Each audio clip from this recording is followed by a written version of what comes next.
Hello everyone, welcome to pro English academy. आज के session में जो है हम लोग कुछ इम्पॉर्टेंट इडियम्स को कवर करने जा रहे हैं, ठीक है ना। जैसा कि आप सभी लोगों को पता है कि जो भी हमारा एसएससी का एग्ज़ाम होता है उसमें जो इडियम्स होता है, इडियम्स एंड फ्रेजेस,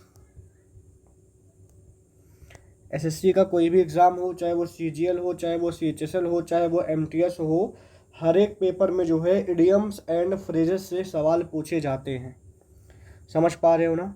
अब अगर इडियम और फ्रेजेस से सवाल पूछे जाते हैं तो इनको हमें पढ़ना भी पड़ेगा, ठीक है ना। दूसरी बात, लगभग आपको 800 से लेकर के 1000 इडियम याद होना चाहिए, क्योंकि पेपर में कौन सा इडियम पूछा जाएगा ये तो हमें पता नहीं है कि नहीं है। तो अगर हमें ये नहीं पता है कि पेपर में कौन सा इडियम पूछा जाएगा, तो जो एक्सपेक्टेड इडियम्स पेपर में पूछे जा सकते हैं, ठीक है, उनको हमें क्या करना है, सबसे पहले कवर करना है। समझ पा रहे हो। तो आज हम लोग इडियम्स को एमसीक्यू फॉर्म में याद करेंगे, मतलब क्वेश्चंस को हम करेंगे, ठीक है, इडियम्स और फ्रेजेस पे बेस्ड। तो एमसीक्यू फॉर्म में करने से हमें याद जल्दी होगा और लंबे समय तक याद रहेगा। समझ पा रहे हो ना। तो स्टार्ट करते हैं। इस आज पार्ट 1 हम लोग कवर करने जा रहे हैं। पार्ट 1 में टोटल जो है 50 इडियम्स हम लोग कवर करेंगे, ठीक है। तो बिना देरी किए स्टार्ट करते हैं क्वेश्चन नंबर 1। क्वेश्चन नंबर 1 लिखा हुआ है कि for his alleged involvement in espionage he is under a cloud these days. यहाँ पर जो अंडर आ क्लाउड लिखा हुआ है ये तुम्हारा बोल्ड है और यही तुम्हारा इडियम है यहाँ पर, ठीक है। और इसी का हमें बताना है। बोलो क्या बताना है भाई? मीनिंग बताना है। तो अंडर आ क्लाउड का मतलब क्या होगा? अब मेरी बात ध्यान से आप सुनिए कि जब भी आपको इडियम का क्वेश्चन मिले तो वहाँ पर आप ऑप्शन से क्वेश्चन को सॉल्व करिए, क्योंकि किसी भी इडियम का मतलब क्या होगा, ठीक है, ये बहुत कुछ हद मतलब डिपेंड करता है ऑप्शन पे। हमारे पास 4 ऑप्शन है, तो जो सबसे क्लोज वाला ऑप्शन होगा वही हमें क्या करना है, पिक करना होता है। समझ पा रहे हो। अपने मन से हो सकता है आपको इडियम का मतलब पता हो, ठीक है, लेकिन जो ऑप्शन लिखा रहेगा उसमें जो सबसे क्लोज रहेगा वही हमें क्या करना है, बोलो, टिक करना होता है। दूसरी बात, जो इडियम का मतलब जैसा दिखाई देता है वैसा उसका मतलब नहीं होता। बात समझे। इडियम्स में जो मीनिंग होता है वो हिडन होता है, या फिर आप बोल सकते हो जो मीनिंग होता है ये इनडायरेक्ट होता है। तो हिडन और इनडायरेक्ट मीनिंग को हमें पकड़ना है। समझ पाए। तो स्टार्ट करते हैं। अंडर अ क्लाउड का मतलब क्या होता है? पहला लिखा हुआ है एक्सपीरियंसिंग अ क्लाउडी वेदर। तो मैंने बोल दिया जो इडियम का मतलब होता है वो कभी भी डायरेक्ट नहीं होता, तो पहला ऑप्शन कट गया। इंजॉइंग फेवरेबल लक, ये भी नहीं होगा। अंडर ऑब्जर्वेशन भी नहीं होगा। इसका बन जाएगा अंडर सस्पिशन। समझ पाए। तो अंडर आ क्लाउड का मतलब बोलो क्या होता है? अंडर आ क्लाउड का मतलब होता है अंडर सस्पिशन। समझ पाए ना। चलो क्वेश्चन नंबर 2 लिखा हुआ है कि we have appealed again and again, there is no use flogging a dead horse now. तो फ्लॉग आ डेड हॉर्स तुम्हारा एक इडियम होता है, इसका मतलब हमें बताना है। तो फ्लॉग आ डेड हॉर्स का मतलब क्या हुआ? मान लो कोई मरा हुआ घोड़ा है, अगर आप उसको मारो कुछ भी करो तो क्या वो उठेगा? ऐसा तो नहीं होगा। मतलब आप एफर्ट तो कर रहे हो लेकिन उसका कोई रिजल्ट नहीं मिलेगा। तो रिपीटिंग रिक्वेस्ट नहीं होगा, मेकिंग नो सेंस नहीं होगा, बीटिंग द बुश नहीं होगा। करेक्ट बन जाएगा wasting time in useless effort, ठीक है। तो क्वेश्चन नंबर 2 का जो है ऑप्शन नंबर डी तुम्हारा करेक्ट आंसर होगा। क्वेश्चन नंबर 3 लिखा हुआ है कि because of his behaviour he is bound to face the music. तो फेस द म्यूज़िक का मतलब बताना है। अब देखो, म्यूज़िक को फेस कर रहे हो, है कि नहीं, मतलब किसी चीज़ को फेस करने का मतलब क्या हुआ? कुछ नेगेटिव होगा। तो फील सॉरी नहीं होगा, म्यूज़िक तो होगा ही नहीं, गेट फिनिश्ड नहीं होगा, बनेगा गेट रिप्राइमेंडेड, ठीक है। और जो तुम्हारा शब्द लिखा हुआ है रिप्राइमेंड, इसका मतलब होता है स्कोल्ड करना, किसी को चाइड करना, बिरेट, रिब्यूक। तो स्कोर्ड हो गया, चाइड हो गया, बिरेट हो गया, रिब्यूक हो गया, लैम्बेस्ट। ठीक है, तो ये सारे के सारे बोलो क्या हैं, ये सारे के सारे जो है सिनोनिम्स हैं। बोलो किसके सिनोनिम्स हैं, रिप्राइमैंड के। रिप्राइमैंड का मतलब क्या होता है, किसी को स्कोर्ड करना, डांटना, चाइड करना। समझ पा रहे हो। इसका हम और बोल सकते हैं एडमोनिश।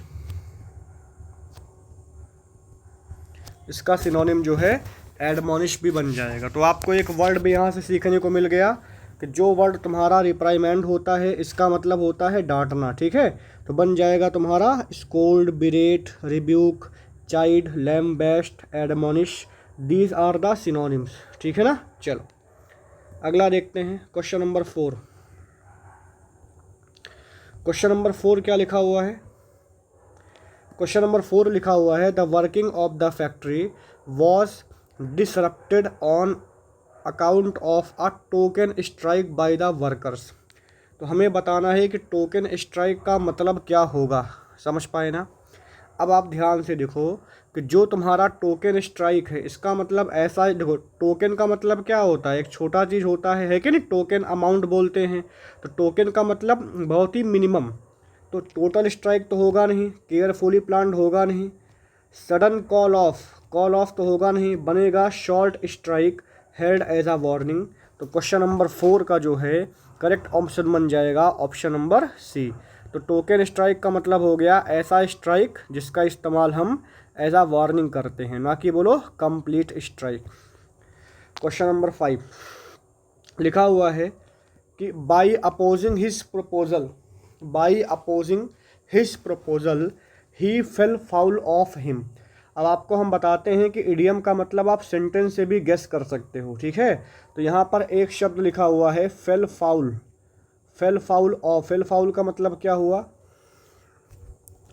अब तुम खुद सोचो, अगर तुम किसी का प्रपोजल अपोज करोगे तो तुम उसके कहाँ जाओगे, बोलो अगेंस्ट में जाओगे। मतलब तुम्हारा उससे क्या हो जाएगा, झगड़ा हो जाएगा, है कि नहीं है। मतलब उससे बोलो क्या हो जाएगा, कॉन्फ्लिक्ट हो जाएगा, है कि नहीं है। तो यहाँ पर तुम्हारा डिड नॉट फाइट तो होगा नहीं, एग्री तो होगा नहीं, क्योंकि इडियम का मीनिंग बोलो क्या है, नेगेटिव है। 2 लिखा हुआ है फेल्ट एनॉयड विथ, या फिर बोलो क्वेरल्ड विथ लिखा हुआ है। समझ पा रहे हो। तो इसका जो करेक्ट आंसर बनेगा वो क्या बन जाएगा, बताओ भाई। आप लोग सोच के बताइए कि कौन सा बनेगा, क्वेरल बनेगा कि फेल अनॉयड विथ। अनॉय का मतलब बोलो क्या होता है, अनॉय का मतलब होता है ट्रबल करना, किसी को परेशान करना। क्वेरल का मतलब बोलो क्या होता है, झगड़ा करना होता है कि नहीं है। तो आप एक बार गेस करिए कि इसका जो है करेक्ट आंसर क्या बन जाएगा। आपको हम बता दें कि पेपर में भी ऐसे बोलो क्या आते हैं, कन्फ्यूजिंग इडियम्स आते हैं, बात समझे ना। हाँ, तो अनॉय का मतलब परेशान करना, परेशान तो कोई मतलब होगा नहीं, तो बन जाएगा तुम्हारा बोलो क्या, क्वेरल्ड हो जाएगा। क्वेरल्ड का मतलब बोलो क्या होता है, झगड़ा होना, है कि नहीं है। मतलब अगर आप किसी का अपोजल को क्या किया, अपोज किया है, तो आप उसके कहाँ हो जाओगे, बोलो अगेंस्ट में हो जाओगे। ठीक है ना। चलो नेक्स्ट क्वेश्चन, क्वेश्चन नंबर 6।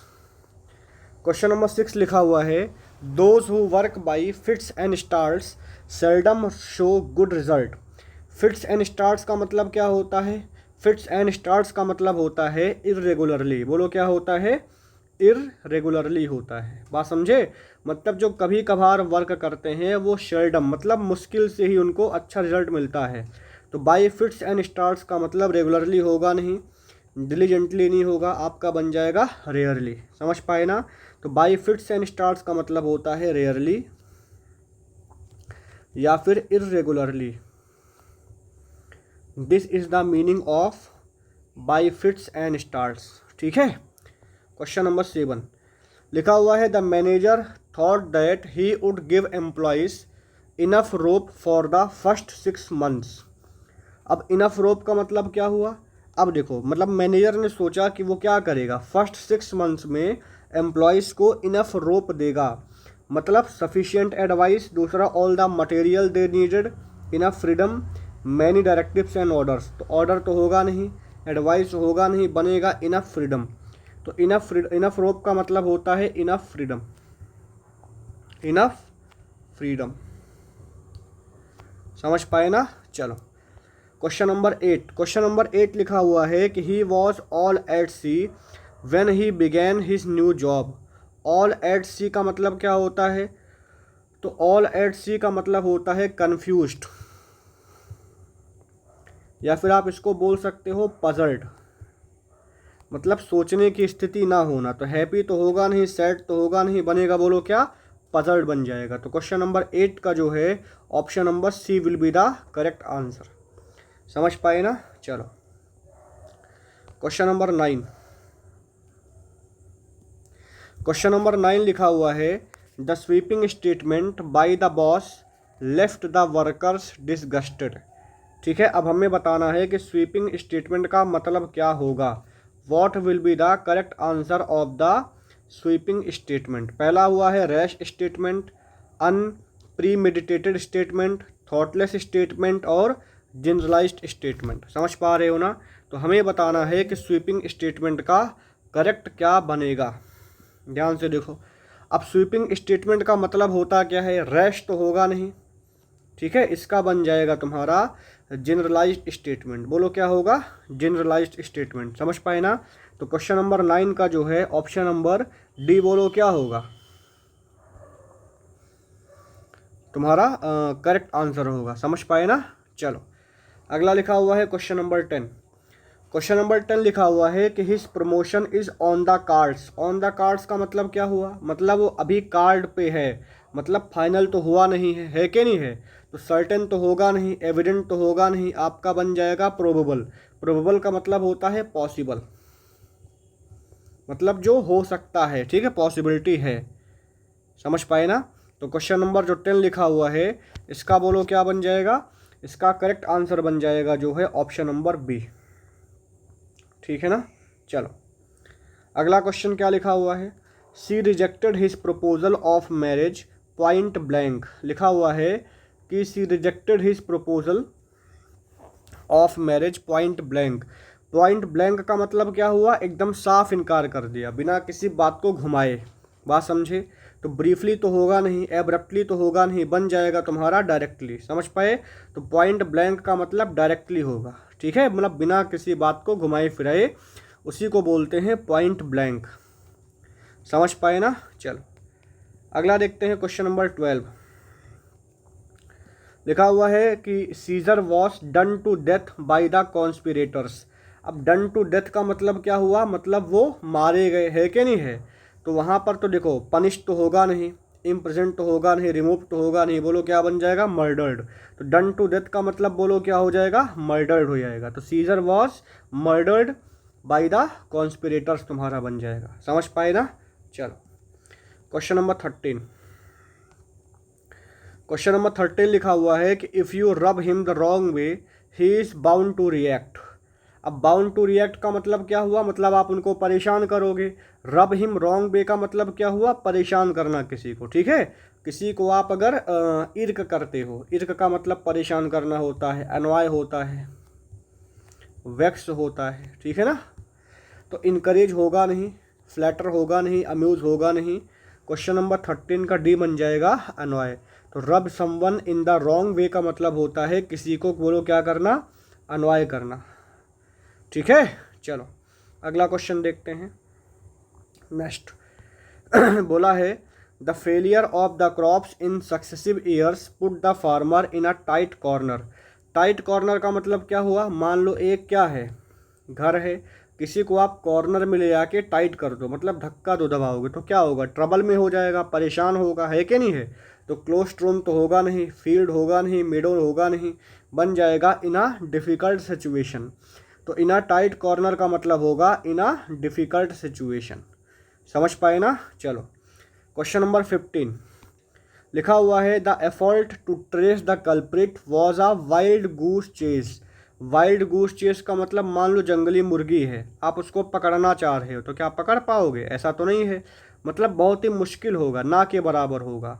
तो तुम्हें पता होगा, देखो याद करना, अगर क्वेश्चन पॉजिटिव होगा तो आंसर भी पॉजिटिव होगा, अगर क्वेश्चन नेगेटिव होगा तो आंसर नेगेटिव होगा। इस बात को आप याद रखना, समझे? आपको कोई बताएगा नहीं। ऑप्शन एलिमिनेशन में टोन सबसे ज़्यादा इम्पॉर्टेंट रोल प्ले करता है। अगर टोन समझ में आ गया क्वेश्चन का तो आप आंसर भी निकाल लोगे। तो फ्रूटफुल तो होगा नहीं क्योंकि पॉजिटिव है, आइडियल तो होगा नहीं, देखो पॉजिटिव है, जेन्युइन तो होगा नहीं, पॉजिटिव है, बचेगा ऑप्शन नंबर बी। समझ पाए ना? तो क्वेश्चन नंबर 15 का जो है करेक्ट आंसर बन जाएगा ऑप्शन नंबर बी। अगला क्वेश्चन देखते हैं। बोला है कि the story does not hold water. Does not hold water का मतलब बोलो क्या हुआ? डज नॉट होल्ड वाटर का मतलब क्या हुआ? देखो अब यहाँ पर लिखा हुआ है does not deserve appreciation, does not fulfil the requirement, can not be believed और कैन नॉट बी वैल्यूड। ठीक है, तो डज नॉट होल्ड वाटर का मतलब हो गया कि स्टोरी में दम नहीं है, मतलब इस पर हम भरोसा नहीं कर सकते। ठीक है, तो एप्रिसिएशन तो होगा नहीं, does not fulfil the requirement तो होगा नहीं, कैन नॉट बी वैल्यूड होगा नहीं, बन जाएगा कैन नॉट बी बिलीव्ड। तो बन जाएगा तुम्हारा कि can not be believed. Question number 16 का जो है ऑप्शन नंबर सी तुम्हारा करेक्ट आंसर बन जाएगा। क्वेश्चन नंबर 17 लिखा हुआ है कि Raj could not pay the bill so he asked the owner to put it on the cuff. Put it on the cuff का मतलब क्या होगा? पहला लिखा हुआ है ऑन क्रेडिट लिखा हुआ है, ठीक है। दूसरा ऑप्शन लिखा हुआ है अगेंस्ट हिज क्रेडिट कार्ड। तीसरा लिखा हुआ है इन हिज बैंक अकाउंट। चौथा तुम्हारा लिखा हुआ है इन हिज फ्रेंड्स अकाउंट। ठीक है, तो ऑन द कफ का मतलब क्या हुआ? देखो ऑन द कफ का मतलब होगा ऑन क्रेडिट। बोलो क्या होगा? ऑन क्रेडिट होगा। समझ पाए ना? अगेंस्ट तो होगा नहीं, बैंक अकाउंट तो होगा नहीं। क्वेश्चन नंबर 17 का बन जाएगा ऑन क्रेडिट। ठीक है, चलो क्वेश्चन नंबर 18 देखते हैं। लिखा हुआ है his statement is out and out a lie. तो आउट एंड आउट का मतलब क्या होता है? आउट एंड आउट का मतलब होता है कंप्लीटली। अब बता दूं कि जो तुम्हारा आउट एंड आउट होता है, आउट एंड आउट का इस्तेमाल हमेशा सुपरलेटिव डिग्री के सामने भी करते हैं। ठीक है, और ये एम्फसाइज करता है, किसको एम्फसाइज करता है? बोलो, सुपरलेटिव डिग्री को एम्फसाइज करता है। तो याद रखना जो तुम्हारा आउट एंड आउट होता है इसका मतलब होता है कंप्लीटली, और ये एम्फसाइज करता है। बोलो किसको एम्फसाइज करता है? सुपरलेटिव डिग्री पे एम्फसाइज करता है। ठीक है, क्वेश्चन नंबर 19। क्वेश्चन नंबर 19 लिखा हुआ है the luxury car that they bought turned out to be a white elephant. White elephant का मतलब क्या हुआ? अब आपने देखा होगा, इधर देखो, जैसे मान लो आपका घर है, आप अपने घर पे जो है एक फ्रिज खरीद के लेके आओ। समझ पाए? और फ्रिज को आपने खरीदा 2 लाख रुपए में, और घर के किसी कोने में आप रख दिए। ठीक है, अब आप खुद सोचो, फ्रिज बहुत महंगा है बट उसका काम क्या है? ठंडा करना ही तो है। अब मान लो अगर आप 20-50 हज़ार रुपये का फ्रिज खरीद के लाते तो भी ठंडा करता वो। मतलब महंगा है बट उतना यूज़फुल नहीं है। तो अगर कोई चीज़ महंगा है और बहुत ज़्यादा यूज़फुल नहीं है, उसी को हम लोग बोलते हैं अ वाइट एलिफेंट। क्या बोलते हैं? बोलो भाई, अ वाइट एलिफेंट बोलते हैं। तो रेयर तो होगा नहीं, यूज़फुल तो होगा नहीं, प्राउड तो होगा नहीं, बन जाएगा कॉस्टली ऑल ट्रबलसम पोजीशन। समझ पा रहे हो? इसी को हम लोग बोलते हैं white elephant. Question number 20। Question number 20 लिखा हुआ है कि if you are fair and square in your work you will definitely prosper. Fair and square का मतलब होता है ऑनेस्ट होता है, इसको याद कर लेना। ठीक है, इसको हम लोग बोल सकते हैं कैंडिड। तो इसका बन जाएगा क्वेश्चन नंबर 20 का option number B. Option number B जो है क्वेश्चन नंबर 20 का करेक्ट आंसर बन जाएगा। फेयर एंड स्क्वायर का मतलब क्या होता है? फेयर एंड स्क्वायर का मतलब होता है कि जो ऑनेस्ट होता है उसी को हम लोग जो है फेयर एंड स्क्वायर बोलते हैं। समझ पाए ना? किसी को कोई दिक्कत?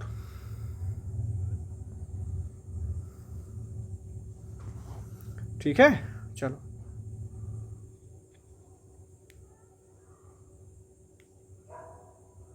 आगे देखते हैं।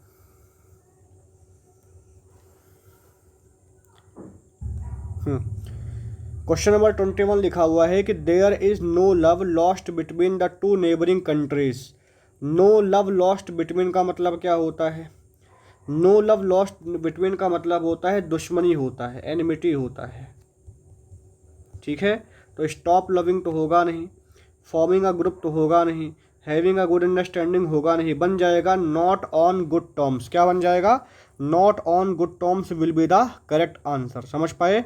तो क्वेश्चन नंबर 21 का जो है ऑप्शन नंबर बी हो जाएगा। अगला देखते हैं क्वेश्चन नंबर 22। लिखा हुआ है the heavy downpour played havoc in the coastal area. Played havoc का मतलब क्या होता है? सुनो, प्लेड हैवॉक का मतलब होता है कि बहुत ज़्यादा डिस्ट्रक्शन कर देना।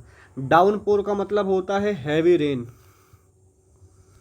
जो डाउनपोर होता है इसका मतलब बोलो क्या होता है? हैवी रेन होता है। समझ पाए ना? तो कॉस्ट डिसीज तो होगा नहीं, फ्लड होगा नहीं, हार्डशिप होगा नहीं, बोलो क्या बन जाएगा? डिस्ट्रक्शन बन जाएगा। समझ पा रहे हो ना? चलो क्वेश्चन नंबर 23 लिखा हुआ है कि as the bomb exploded people ran helter skelter. Helter skelter का मतलब क्या हुआ? इधर उधर भागना। बात समझे ना? तो ग्रेट फियर तो होगा नहीं, हेस्ट तो होगा नहीं, सोरो तो होगा नहीं। क्वेश्चन नंबर 23 का बन जाएगा ऑप्शन नंबर बी, इन डिसऑर्डरली हेस्ट। और याद करना कि जो तुम्हारा डिसऑर्डरली है, ठीक है, डिसऑर्डरली हो गया, ये एक एडजेक्टिव है। ठीक है, डिसऑर्डरली जो होता है पार्ट ऑफ स्पीच में बोलो क्या है? डिसऑर्डरली एक एडजेक्टिव है।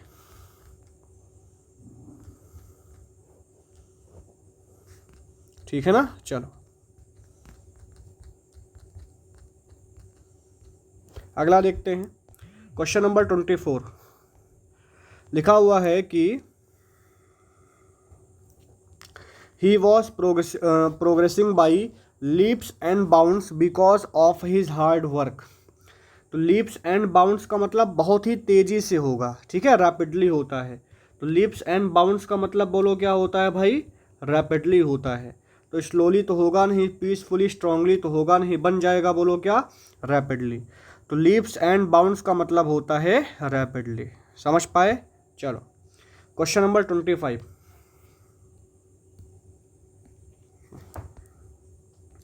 लिखा हुआ है very ambitious people do not like to rest on their laurels. ठीक है, very ambitious people do not like to rest on their laurels. तो रेस्ट ऑन देयर लॉरेल्स का मतलब क्या हुआ? कि जो हमारे पास है उसी में हम क्या रहें, बोलो? खुश रहें। समझ पा रहे हो ना? तो टू बी मोटिवेटेड होगा नहीं, टू बी अनहैप्पी होगा नहीं, टू बी इम्पेशेंट होगा नहीं, बनेगा टू बी कंप्लेसेंट। मतलब whatever we have we are happy in that. ठीक है, तो उसी को हम लोग बोलते हैं रेस्ट ऑन देयर लॉरेल्स। इसका मतलब हो जाएगा to be complacent. Question number 26। ठीक है, क्वेश्चन नंबर 26 में लिखा हुआ है कि my close friend got the sack from his first job recently.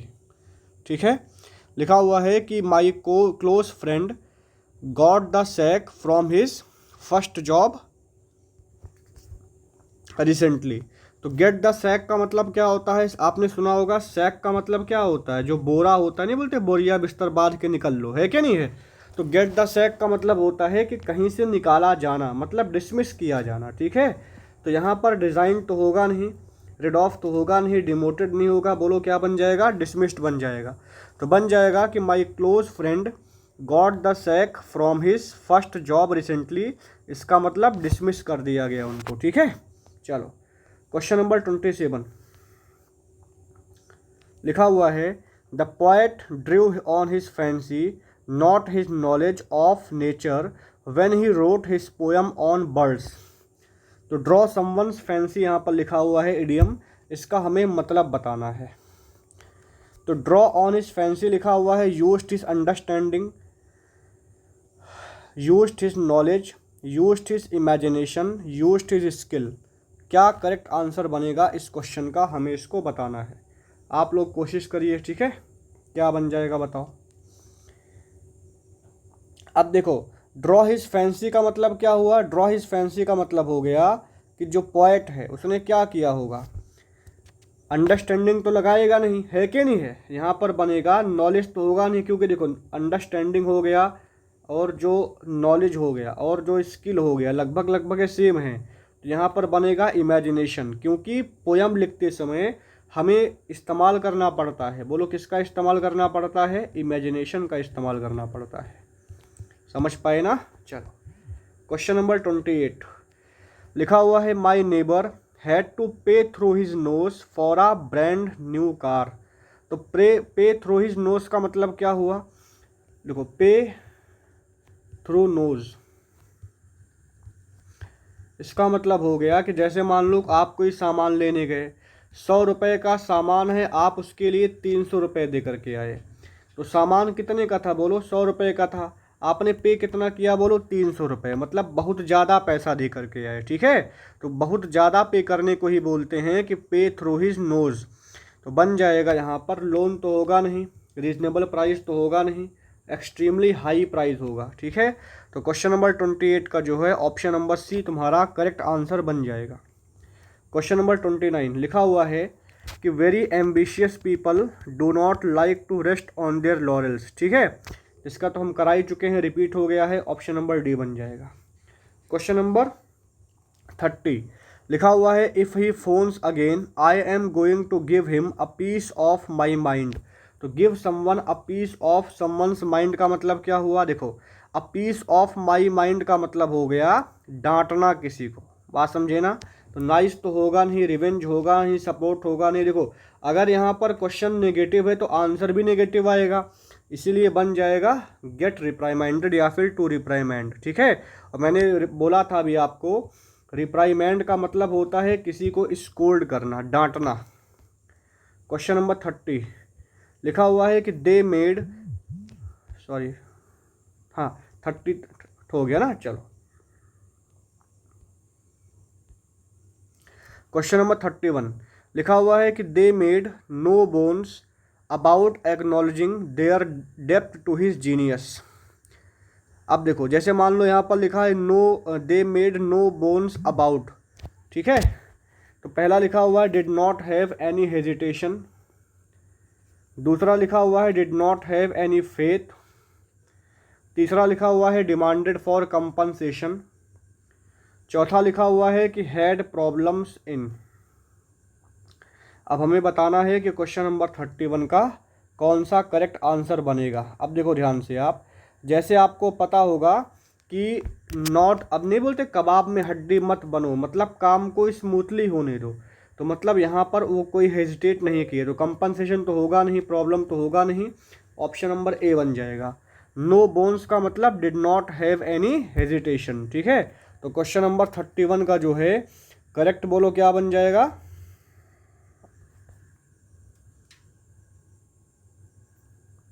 Option number क्या बन जाएगा, ए बन जाएगा। ठीक है, चलो क्वेश्चन नंबर 32 लिखा हुआ है it is evident from the minister's statement that's heads will roll in the secretariat. Heads will roll का मतलब क्या हुआ, transfer will take place, heads will be cut off, people will die, dismissal will occur. तो heads will roll का मतलब हो गया dismiss किया जाना, जो हमने पढ़ा था गेट द सैक, उसका भी मतलब होता था डिसमिस किया जाना। तो ट्रांसफ़र होगा नहीं, हेड्स विल कट ऑफ तो एकदम नहीं होगा, पीपल विल डाई तो होगा नहीं, बन जाएगा डिसमिसल विल अकर। ठीक है, तो क्वेश्चन नंबर 32 का जो ऑप्शन नंबर डी तुम्हारा करेक्ट बन जाएगा। समझ पा रहे हो ना। चलो क्वेश्चन नंबर 13 लिखा हुआ है during the last moment of his life the criminal made a clean breast of everything he had done. Clean breast of का मतलब क्या हुआ, showed his breast, fought like a hero, confessed without reserve, faced bravely. तो a clean breast of का मतलब हो गया कि एक्सेप्ट करना किसी को, टू एक्सेप्ट समथिंग, किसी चीज़ को मान लेना। ठीक है, तो शोड हिज ब्रेस्ट तो होगा नहीं, फॉट लाइक अ हीरो तो होगा नहीं, बन जाएगा कन्फेस्ड विदाउट रिजर्व, मतलब किसी चीज़ को मान लेना। ठीक है, एकदम चुपचाप, उसी को क्या बोलेंगे, clean breast of. Question number 34 लिखा हुआ है कि when he saw the snake he took his heels. अब जब उसने सांप को देखा तो टुक हिज हील्स का मतलब क्या हुआ कि भाग जाना, डर के बोलो क्या करना, भाग जाना। तो स्लोली तो होगा नहीं, वॉक तो होगा नहीं, जंप तो होगा नहीं, रन अवे इन फियर होगा। बोलो क्या होगा? Run away his in fear हो जाएगा। समझ पाए ना? चलो क्वेश्चन नंबर 35 लिखा हुआ है कि he has to abide by the hard and fast rules of the company.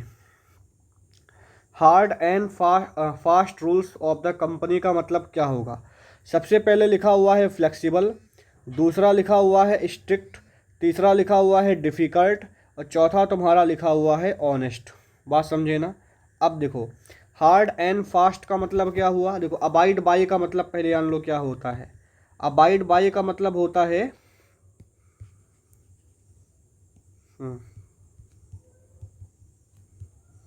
Abide by का मतलब होता है किसी चीज़ को फॉलो करना स्ट्रिक्टली। ठीक है, स्टिक टू हो जाएगा, एडहियर टू हो जाएगा, इन सब का भी मतलब अबाइड बाई होता है। तो हार्ड एंड फास्ट का मतलब होगा स्ट्रिक्ट रूल्स होगा, ना कि बोलो डिफ़िकल्ट, ऑनेस्ट या फ्लेक्सिबल। ठीक है, तो जो हार्ड एंड फास्ट रूल्स का मतलब होता है जो स्ट्रिक्ट रूल्स होते हैं उनकी बात किया जा रहा है। चलो क्वेश्चन नंबर 36 लिखा हुआ है। क्वेश्चन नंबर 36 लिखा हुआ है कि she goes to her mother's house off and on. अब हमें बताना है कि जो ऑफ लिखा हुआ है एंड ऑन इसका क्या मतलब होगा। पहला बोला गया फ्रीक्वेंटली, दूसरा बोला गया रेयरली, तीसरा बोला गया ओकेजनली, चौथा बोला गया समटाइम्स। अब देखो जो मतलब फ्रीक्वेंटली का होता है लगभग वही मतलब होता है कोई मतलब समटाइम्स का, है कि नहीं है। ओकेजनली भी आपका नहीं होगा, बन जाएगा रेयरली। ठीक है, तो बन जाएगा इसका बोलो क्या? रेयरली हो जाएगा। तो ऑफ एंड ऑन का मतलब बोलो क्या होता है? रेयरली होता है। तो बन जाएगा कि she goes to her mother's house off and on, इसका मतलब होता है रेयरली।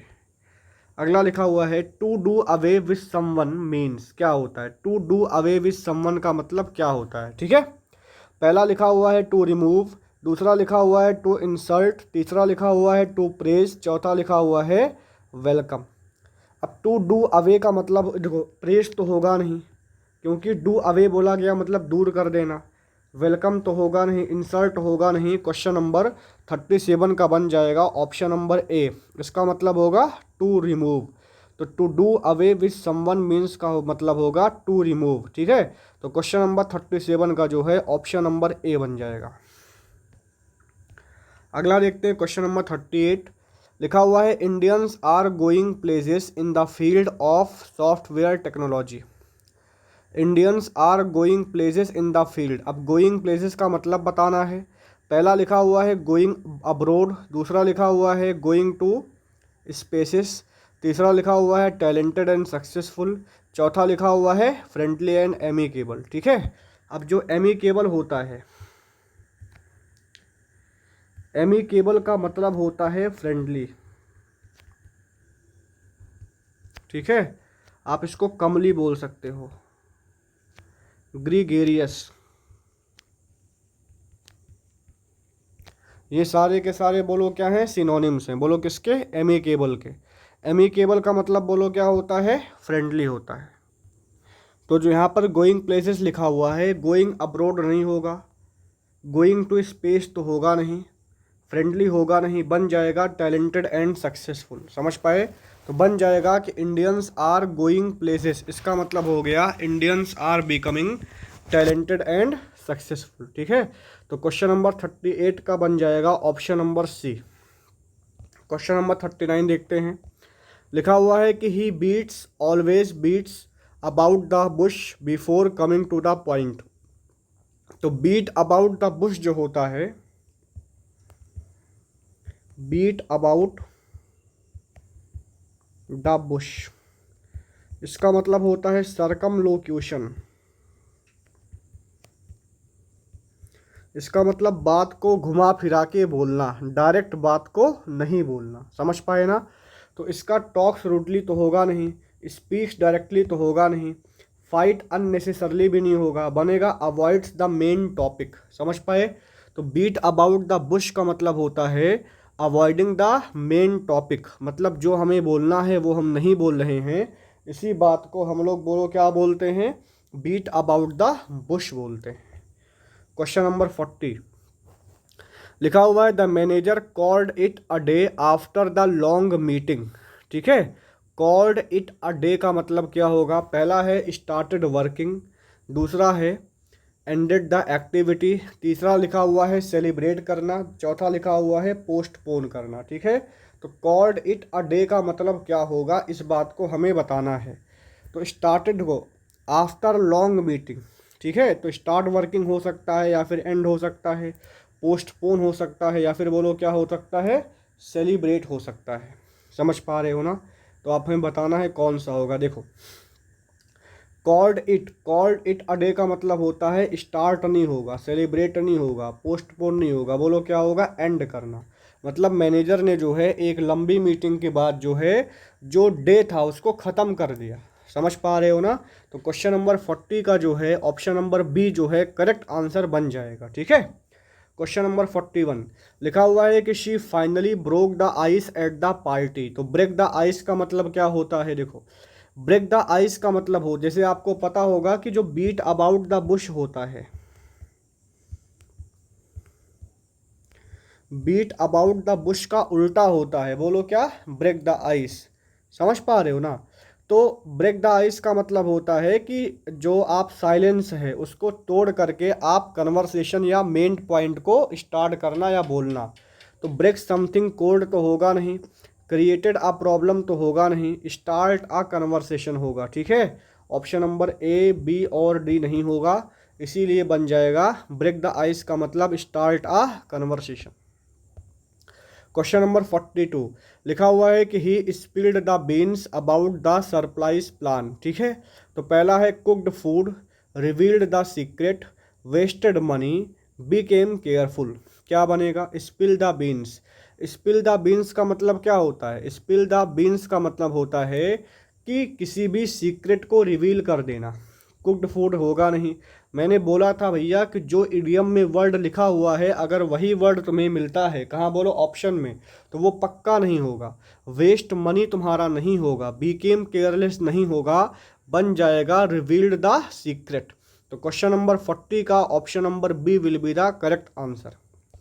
क्वेश्चन नंबर 43 लिखा हुआ है the old man kicked the bucket last night. Kick the bucket का मतलब क्या हुआ, अब सुनो, तुम ऑप्शन से क्वेश्चन से देख सकते हो कि बूढ़ा आदमी है, उसने रात में क्या किया, बकेट को किक किया, मतलब बकेट पे मारा। अब आपको ऐसे इमेजिन कर लो कि बकेट बना था लोहे का, लोहे के पैर पे अगर लोहे के बकेट पे अगर जो है बूढ़ा आदमी किक करेगा तो क्या होगा, उसका पैर टूटेगा, और पैर टूटने से क्या हुआ, बोलो, वो मर गया। समझ पाए ना? तो हिट आप बकेट नहीं होगा, बीकेम एंग्री नहीं होगा, फेल डाउन नहीं होगा, बोलो क्या बन जाएगा, डाइड। तो क्वेश्चन नंबर 43 का जो है option number C will be the correct answer. Question number 44 लिखा हुआ है कि they are working hand in glove with the correct officials.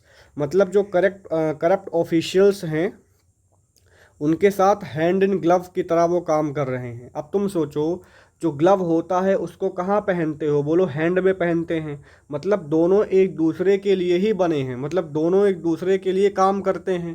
तो सेपरेटली होगा नहीं, ऑनेस्टली होगा नहीं, अगेंस्ट होगा नहीं, बन जाएगा इन क्लोज कोऑपरेशन। ठीक है, तो हैंड इन ग्लव का मतलब होता है इन क्लोज कॉपरेशन, मतलब वेरी क्लोज। आप इसको याद करने के लिए बोल सकते हो वेरी क्लोज। देखो, ऑप्शन से याद करोगे तो लंबे समय तक याद रहेगा, ठीक है, अगर वैसे पढ़ोगे एक एक करके तो याद भी नहीं होगा, भूल भी जाओगे, काफ़ी प्रैक्टिस लगेगा। इसीलिए अगर आप इडियम फ्रेज पढ़ रहे हैं तो उसका एमसीक्यू जरूर सॉल्व करें, समझे, इससे बेस्ट तरीका कोई तरीका नहीं है। क्वेश्चन नंबर 45 लिखा हुआ है the new policy is a bone of contention among employees. Bone of contention, अभी देखो बोन आ गया ना, मैंने बोला था कबाब में हड्डी वाला, तो बोन ऑफ कंटेंशन का मतलब होता है झगड़े का जड़। ठीक है, तो रीजन फॉर एग्रीमेंट नहीं होगा, कॉज ऑफ डिस्प्यूट होगा, यूनिटी तो होगा नहीं, मैटर ऑफ सेलिब्रेशन तो होगा नहीं। आप देखो, क्वेश्चन नेगेटिव है तो आंसर भी नेगेटिव होगा। ऑप्शन नंबर ए हो गया, सी हो गया, डी हो गया, तीनों हैं पॉजिटिव, ऑप्शन नंबर बी है नेगेटिव, इसीलिए क्वेश्चन नंबर 45 का option number B will be the correct answer. Question number 46 लिखा हुआ है, after losing the match he had to eat humble pie. अब मैच को लूज करने के बाद उसको हम्बल पाई है कि नहीं। ईट हम्बल पाई का मतलब क्या हुआ, ईट हम्बल पाई का मतलब होता है अपोलोगाइज। समझ पा रहे हो ना। तो ईट स्लोली तो होगा नहीं, ईट अपाई तो होगा नहीं, सेलिब्रेट होगा नहीं, बन जाएगा अपोलोगाइज हम्बली। ठीक है, तो क्वेश्चन नंबर 46 का ऑप्शन नंबर सी तुम्हारा करेक्ट बनेगा। क्वेश्चन नंबर 47 लिखा हुआ है, the police caught the thief red handed. मतलब पुलिस ने क्या किया, थीफ को पकड़ा रंगे हाथों। तो रेड हैंडेड का मतलब क्या होता है, डेंजरस तो होगा नहीं, ब्लड तो आएगा नहीं। मैंने बोला था इडियम का मतलब कभी नहीं होता सेम। पनिशमेंट तो होगा नहीं, बनेगा वाइल कमिटिंग द क्राइम। मतलब जब चोर क्राइम कर रहा था तब पुलिस ने क्या किया, उसको पकड़ लिया। समझ पाए ना। तो क्वेश्चन नंबर 47 का जो है ऑप्शन नंबर सी तुम्हारा करेक्ट आंसर बन जाएगा। क्वेश्चन नंबर 48 लिखा हुआ है, the teacher advised the students to turn over a new leaf. Turn over a new leaf. ठीक है, तो पहला लिखा हुआ है रीड अ न्यू चैप्टर, दूसरा लिखा हुआ है कि चेंज फॉर द बेटर, तीसरा लिखा हुआ है राइट नीटली, और चौथा लिखा हुआ है स्टार्ट गार्डनिंग। समझ पाए। तो क्वेश्चन नंबर 48 का कौन सा आंसर होगा, इस बात को हमें बताना है। ठीक है, अब आप ध्यान से देखो, यहाँ पर उन्होंने बोला है turn a new leaf, turn over मतलब चीज़ों को पलट देना, मतलब चेंज करना। ठीक है, तो रीड राइट स्टार्ट होगा नहीं, option number B will be the correct answer. उसके बाद लिखा हुआ है कि he is very arrogant and always looks down upon poor people. तो लुक डाउन अपॉन का मतलब होता है किसी से क्या करना, बोलो, हेट करना कि इन्फीरियर समझना। देखो पहले बात, लुक डाउन अपॉन नेगेटिव है, तो तुम्हारा जो एडमायर होगा और हेल्प होगा ये तो होगा नहीं, है कि नहीं है। मैंने आपको बार बार बोला है कि आप क्वेश्चन के टोन पे ज़्यादा ध्यान दें। अगर क्वेश्चन पॉजिटिव तो सॉरी क्वेश्चन अगर क्वेश्चन का टोन पॉजिटिव है तो आंसर भी आएगा पॉजिटिव, अगर टोन नेगेटिव है तो आंसर भी बोलो क्या आएगा, नेगेटिव आएगा। समझ पा रहे हो ना। तो क्या बनेगा भाई, बताओ, हेट होगा कि कंसीडर इन्फीरियर होगा, बताओ, हेट होगा कि इन्फीरियर होगा। इसका देखो हेट नहीं होगा, एरोगेंट है तो वो क्या करेगा, लोगों को अपने से कम समझेगा, इसीलिए बन जाएगा कंसीडर्स इन्फीरियर। और याद करना, जो तुम्हारा इन्फीरियर शब्द होता है इसके साथ टू आता है, कभी भी देन नहीं आता। इन्फीरियर के साथ हम कभी भी मोर का इस्तेमाल नहीं करते या फिर मोस्ट का इस्तेमाल नहीं करते। क्वेश्चन नंबर 50 लिखा हुआ है कि we should take everything with a grain of salt. We should take everything मतलब चीज़ों को एक्सेप्ट करो, but with a grain of salt का मतलब क्या हुआ कि थोड़ा सा डाउट से। ठीक है, तो बिलीव नहीं होगा, इग्नोर नहीं होगा, प्रेज नहीं होगा, बन जाएगा बोलो डाउट स्लाइटली। समझ पाए। तो आज हम लोगों ने टोटल 50 इडियम्स एंड फ्रेजेस को फिनिश किया है। ठीक है, आपके लिए क्लास काफ़ी यूज़फुल होगा, चाहे आप बिगिनर हो चाहे आप एडवांस हो, कुछ भी हो। ठीक है, अगर आप एसएससी या बैंक एसएससी का एग्ज़ाम स्पेशली देते हैं, ठीक है, तो ये काफ़ी इम्पॉर्टेंट इडियम्स मैंने आज आपको कराया है। ठीक है, अगर आपको मेरा पढ़ाया हुआ समझ में आता है तो आप चैनल को सब्सक्राइब कर सकते हैं, वीडियो को शेयर कर सकते हैं। ठीक है ना, थैंक यू वेरी मच, मिलते हैं जल्दी नेक्स्ट वीडियो में।